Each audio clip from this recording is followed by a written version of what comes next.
మాకెందుకు మాది కాదు ఆ నినాదం గని అవగాహన లేకున్నది కొంత సమాజం రాజ్యాంగం ప్రతిఫలాలు పొందుతూ జనం గది అంటేందని అడిగే అవివేకుల దేశం జీవితాన్ని దారపోసినాడు రమణకై అవమానాలను భవించి నిలిచెర బలమై భావితరాల బతుకులు మార్చుట కొరకై అనసపడిన వాళ్ళ కొరకు పుట్టెర వెలుగై నువ్వు చదువుతున్న ఈ చదువు ఆయన రాత నువ్వు చేసుకునే ఈ నౌకరి ఆయన రాతే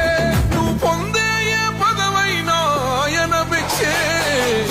జై భీం జనకుండె నినాదం అందరం ఒకటై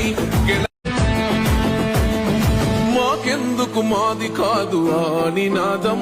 గని అవగాహన లేకున్నది కొంత సమాజం